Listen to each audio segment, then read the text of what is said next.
చాలా సంతోషం. లూకా సువార్త 2వ అధ్యాయము 7వ వాక్యములో కొన్ని మాటలు రాయబడి ఉన్నాయి. ఆ మాటలు మనం ధ్యానం చేద్దాం. తన తొలుచూలు కుమారుని కని పొత్తి గుడ్డలతో చుట్టి సత్రములో వారికి స్థలము లేనందున అయినను పశువుల తొట్టిలో పరుండబెట్టును. హల్లెలూయా. సత్రములో చోటు లేనందున అంటే చాలా మందికి కొంత డౌట్ ఉంటది. యేసు ప్రభుల వారు ఎక్కడ పుట్టారు, యేసు ప్రభుల వారు ఎక్కడ జన్మించారు అనేది చాలా మందికి డౌట్ ఉంటది. పశువుల పాకలో పుట్టారు అని అంటారు, కొంతమంది తొట్టులో పుట్టారు అని అంటారు. ఏదేమైనప్పటికీ కూడా వాక్యాలు ఏమి తెలియపరుస్తా ఉన్నాయి, ఏం బోధిస్తుంది అనేది పరిశీలన చేసినప్పుడు ప్రియా దేవుని బిడ్డలారా, యేసుక్రీస్తు ప్రభుల వారు సత్రములో పుట్టినట్లుగా మనం చూస్తూ ఉంటాం.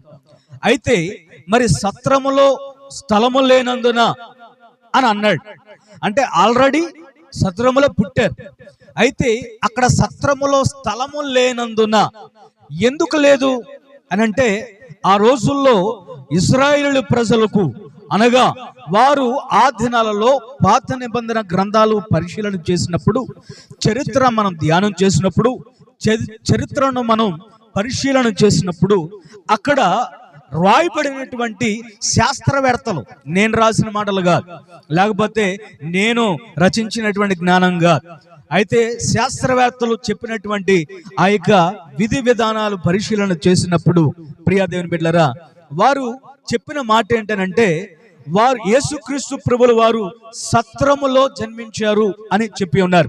ఎందుకు ఖాళీ లేదు అనేది పరిశీలన చేస్తే, ఒక స్త్రీ ఒక శిశువుకు జన్మనిచ్చినప్పుడు ఆ జన్మనిచ్చినటువంటి స్త్రీ ఏదైతే ఉందో, ఎవరైతే ఉన్నారో ఆ స్త్రీ ప్రియా దేవుని బిడ్డలారా, అక్కడ ఉన్నటువంటి అనగా 7 రోజుల వరకు కూడా 7 రోజుల వరకు కూడా అక్కడ ఉన్నటువంటి ఆ ప్రాంతంలో అనగా ఆ స్త్రీ ఉన్నటువంటి జన్మనిచ్చినటువంటి ఎవరైతే ఉన్నారో ఆ ప్రాంతంలో ఎవరు కూడా నడవటం కానీ వెళ్ళటం కానీ చేయకూడదు. అంటే చాలా పరిశుద్ధముగా, లేకపోతే ఏదో ఒక వారిని ఒక సపరేట్గా జన్మనిచ్చినటువంటి ఆ యొక్క తల్లికి ఆ బిడ్డకి ఒక సపరేటమైనటువంటి ఒక స్థానాన్ని వారికి ఇచ్చేవారు. ఎందుకనంటే ఆ శిశువు చాలా లేత శరీరము గనుక, లేత చర్మం గనుక ఆ ఇన్ఫెక్షన్ ఒకవేళ ఆ బిడ్డకు సోకుద్దేమోనని, ఆ బిడ్డకి ఒకవేళ ఇప్పుడు మనం చూడండి, ఇప్పుడు గబుక్కున మనం ఇంట్లోకి వెళ్ళిపోతే, ఆగరా ఎక్కడికి రా వెళ్ళేది, నువ్వు కాళ్ళు కడుక్కొని ఇంట్లోకి వెళ్ళావు, నువ్వు వరకు వెళ్ళిపోతావేంటి, కాళ్ళు కడుక్కో అని చెప్పేసి అని అంటారు. ఎందుకని అని అంటే, బయట ఎక్కడెక్కడో తిరిగేసి వస్తాము, ఎక్కడెక్కడికో వెళ్ళేసి వస్తాము, తద్వారా మన కాళ్ళ నుండి ఒకవేళ క్రిములు కీటకాలు ఏమన్నా మన మీద నుంచి వెళ్ళిపోతాయేమోనని, ఇంట్లో ఉంటాయేమోనని ఆ పెద్దలు ఏం చేస్తారంటే, కాళ్ళు కడుక్కొని ఇంట్లోకి వెళ్ళరా అబ్బాయి అని అంటారు. రైట్, మంచిదే. అయితే ప్రియా దేవుని బిడ్డలారా, అలాగనే ఆ రోజుల్లో వారుకున్నటువంటి నియమం ఏంటనంటే, అక్కడ ఉన్నటువంటి జనాంగము రద్దీగా ఉన్నది. ఆ సమయంలో ఆ జనసంఖ్య రాయించుకొనుట కోసం అనేక చుట్టుపక్కల ప్రాంతాలలో నుండి, గ్రామాలలో నుండి అనేక మంది ప్రజలు ఆ ప్రాంతానికి వచ్చేసారు. అంత మాత్రమే కాక మరికొంతమంది అయితే యేసుక్రీస్తు ప్రభుల వారు జన్మిస్తున్నారు, ఆయనను చూద్దాము అని వచ్చినటువంటి వారు కొంతమంది.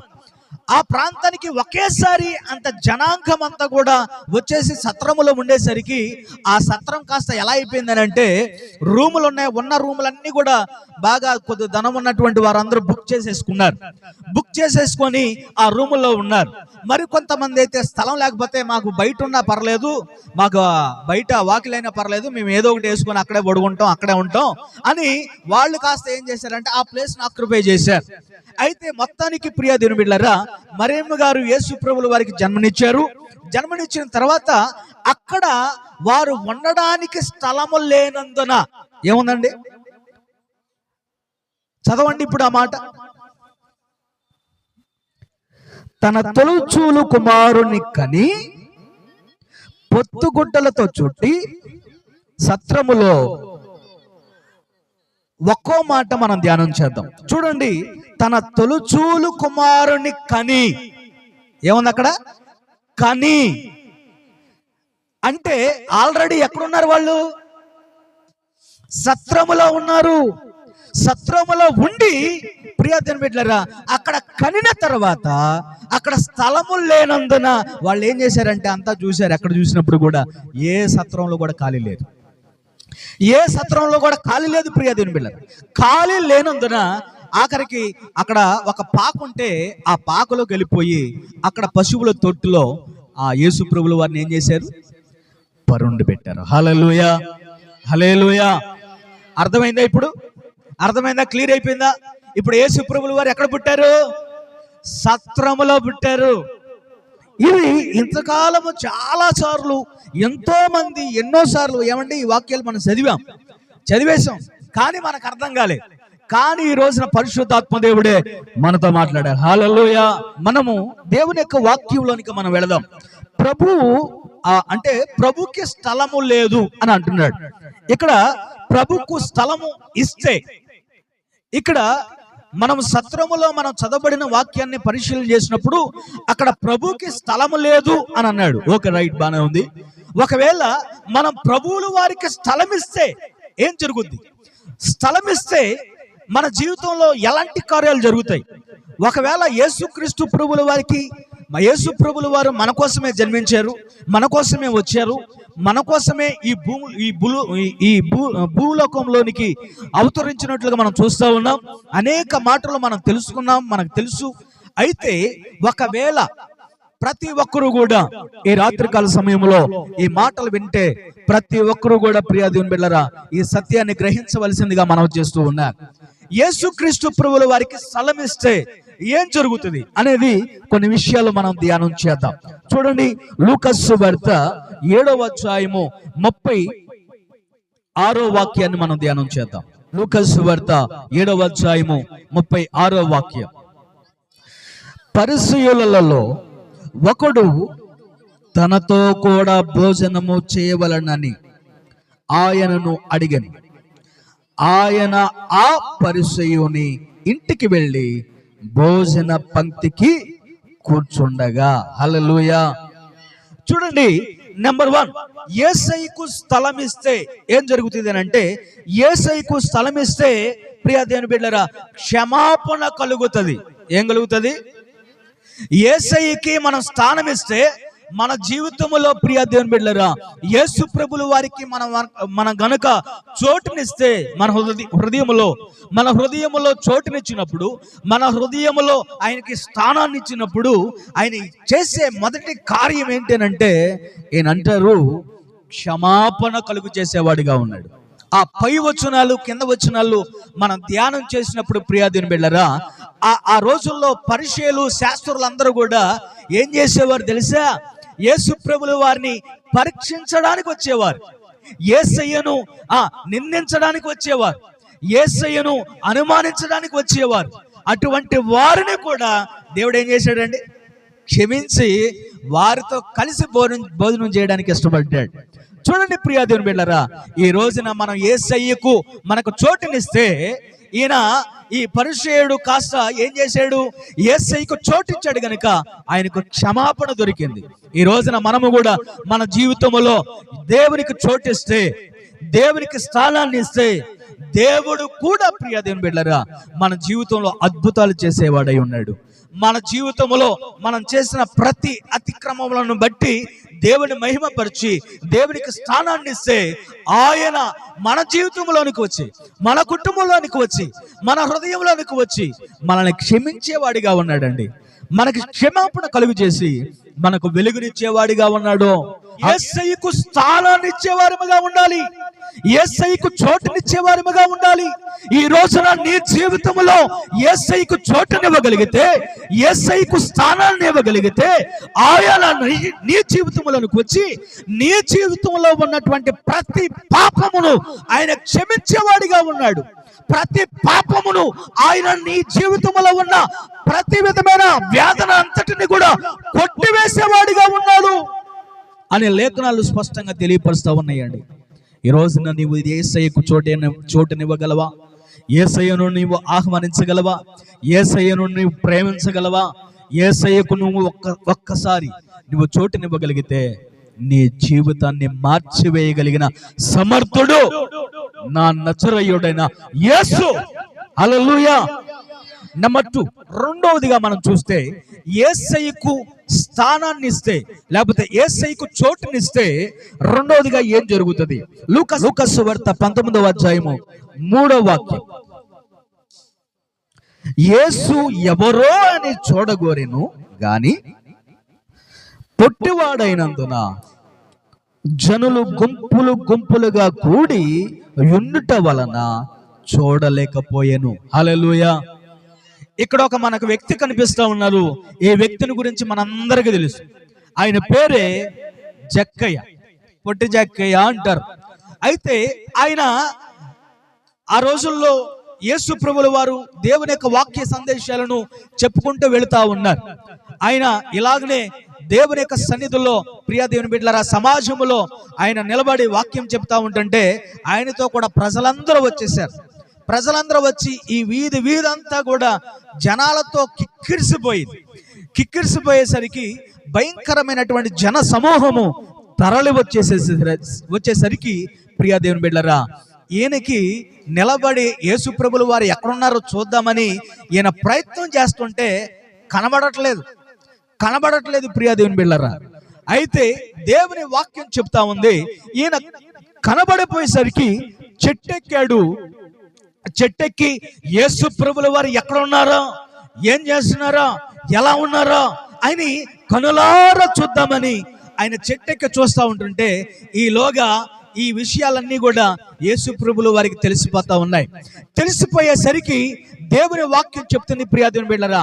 యేసు ప్రభుల వారు చెప్తా ఉన్నారు. చూడండి 5వ వాక్యాన్ని చదువుదాం. యేసు ఆ చోటుకు వచ్చినప్పుడు కన్నులెత్తి చూచి, జక్కయ్య త్వరగా దిగిరమ్ము, నేడు నేను నీ ఇంట నుండవలసి ఉన్నదని అతనితో చెప్పగా. హల్లెలూయా.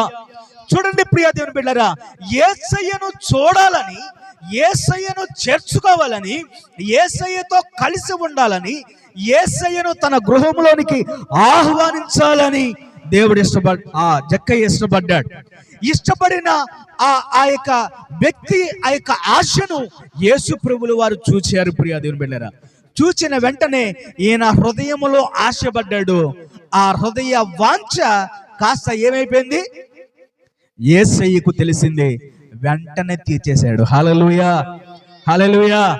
జక్కయ్య, డోంట్ వరీ, నువ్వు భయపడబాక, దిగులు పడబాక, నువ్వు అంతగా కష్టపడొద్దు, అంతగా నువ్వు ఇబ్బంది పడొద్దు, రా వచ్చాయి అని చెప్పేసి అని పిలిచేసరికి ఒక్కసారికి స్టన్ అయిపోయి, ప్రభువా నువ్వు పిలిచావా, నువ్వు రమ్మన్నావా అన్నట్లుగా ఆశ్చర్యపోయి ప్రియ దేవుని బిడ్డలారా, ఆయన వెంటనే గబగబ ఆయన చెట్టు దిగొచ్చేసి యేసయ్యను ఆయన హృదయంలో చేర్చుకున్నాడు. కనుకనే ఇప్పుడు ఆయన అంటున్నాడు, యేసు ప్రభుల వారే అంటున్నారు, ఈయన హృదయంలో ఆల్రెడీ కూడా ఏమనుకున్నాడు? యేసు ప్రభుల వారిని నా ఇంటిలోనికి తీసుకెళ్ళాలి, నాతో కూర్చోబెట్టుకోవాలి, ఆయనతో ముచ్చడించాలి, ఆయనతో మాట్లాడాలి అని అనుకున్నాడు. ఆ అనుకున్నది కాస్త యేసు ప్రభుల వారికి తెలిసింది. ఆయన ఏం చేశారు? చాలయ్యా, నువ్వు కష్టపడద్దు, దిగొచ్చే అని చెప్పేసి ఆయన కూడా తీసుకొని ఇంట్లోనికి వెళ్ళిపోయాడు. హల్లెలూయా. కనుక ప్రియ దేవుని బిడ్డలారా, ఈ రోజున నీవు కూడా నీ హృదయంలో యేసయ్యకు చోటునిస్తే, జక్కయ్య ఇంటిలోనికి యేసు ప్రభుల వారు వచ్చినట్లుగా నీ ఇంటిలోనికి కూడా నా యేసయ్య రాబోతూ ఉన్నాడు. హల్లెలూయా, హల్లెలూయా. కనుక ప్రియ దేవుని బిడ్డలారా, నీవు కూడా యేసు ప్రభుల వారికి స్థానము ఇవ్వగలిగితే, నీవు కూడా నీ హృదయంలో యేసు ప్రభుల వారికి చోటునివ్వగలిగితే, నీ హృదయంలోనికి, నీ ఇంటిలోనికి నా యేసు ప్రభుల వారు రావడానికి ఇష్టపడతా ఉన్నాడు. నువ్వు నీ హృదయాన్ని తెరవగలుగుతావా? నీ ఇంట్లో చోటునివ్వగలుగుతావా? ఈ రోజున మన ఇంట్లో ప్రియ దేవుని బిడ్డలారా, అన్నిటికీ చోటు ఉంటుంది.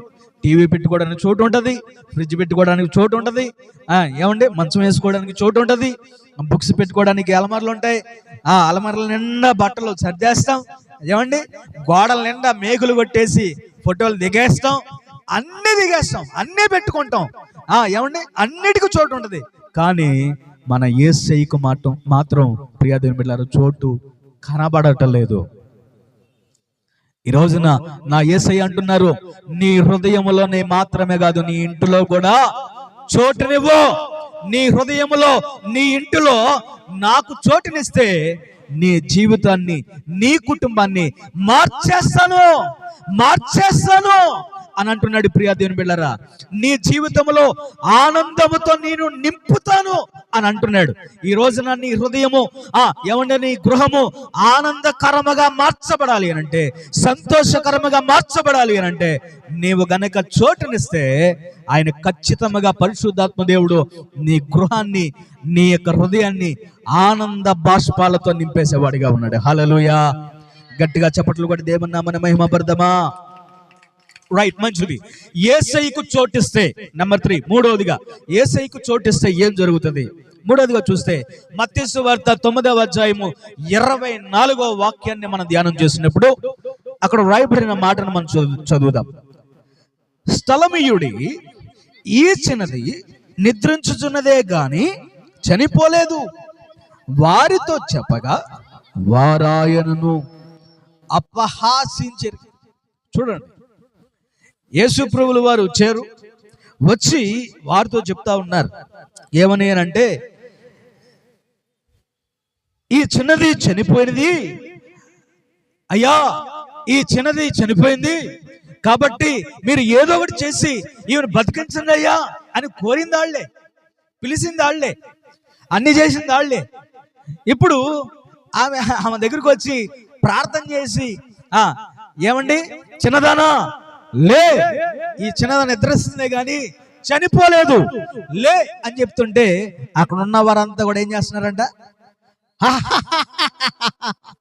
చెప్తున్నాడు వాళ్ళే, భలే చనిపోయిన ఆమెను తీసుకొచ్చి ఈయన లేపేత, లెగు అంటే లేచిపోతా, భలే చెప్తున్నాడు కానీనా అని చెప్పేసి అని ఎట్టకారంగా మాట్లాడుతున్నారంట. ఈ రోజున చాలా మంది కూడా ఏమండి ఇలా ఎట్టకారంగా బదిలీ చేయటువంటి వారిని మనం చూస్తాం. ఎట్టకారంగా ఏమండి సమాధానాలు ఇచ్చేటువంటి వారిని మనం చూస్తాం. కానీ ప్రియా దేవుని బిడ్డలారా, నా దేవుని వాక్యం చెప్తుంది, అటువంటి వెట్టకారపు మాటలను మనం ప్రక్కన పెట్టి యేసయ్యకు చోటునిస్తే, నెంబర్ 3, మూడవదిగా దేవుడు మన హృదయాలనే కాదు, మన కుటుంబంలో ఎలాంటి బలహీనతలు ఉన్నప్పటికీ కూడా ఆయన స్వస్థపరిచే దేవుడై ఉన్నాడు. హల్లెలూయా, హల్లెలూయా. కనుక ప్రియా దేవుని బిడ్డలారా, మనం చేయవలసిన పని ఏంటంటే హృదయపూర్వకముగా ఆయనకి స్థానాన్ని ఇవ్వాలి.